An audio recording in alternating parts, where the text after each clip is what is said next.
कहते हैं, सच से बड़ी कोई ताकत नहीं होती, लेकिन जब सच 17 साल बाद सामने आता है तो वो सच्चाई एक भूचाल ला सकती है।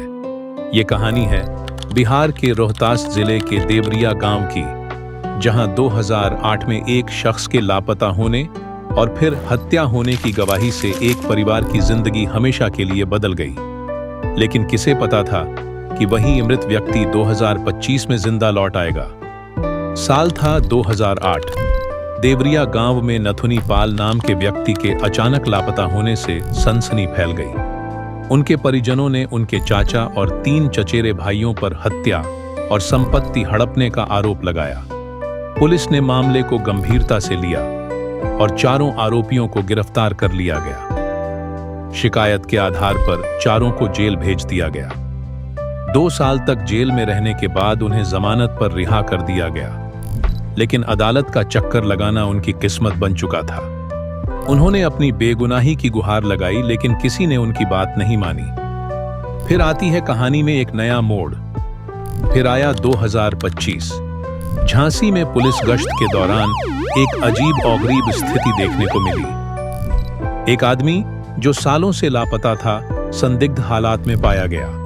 जब पुलिस ने उससे पूछताछ की तो सच्चाई ने सबको हिलाकर रख दिया। वो आदमी कोई और नहीं बल्कि नथुनी पाल थे, जिनकी हत्या का आरोप लगाया गया था।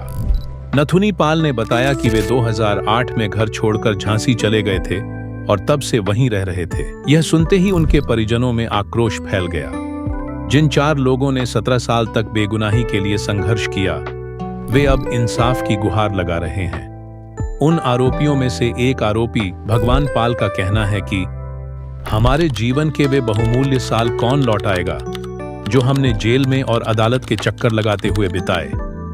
और सबसे बड़ा सवाल यह है कि इस घटना ने न केवल उस परिवार की बल्कि न्याय व्यवस्था की खामियों को भी उजागर किया है। बिना पुख्ता सबूतों के 4 निर्दोष लोगों को सजा मिली। अब सवाल ये उठता है कि ऐसे मामलों में कौन जिम्मेदार है और क्या उन्हें उनकी खोई हुई जिंदगी वापस मिल पाएगी।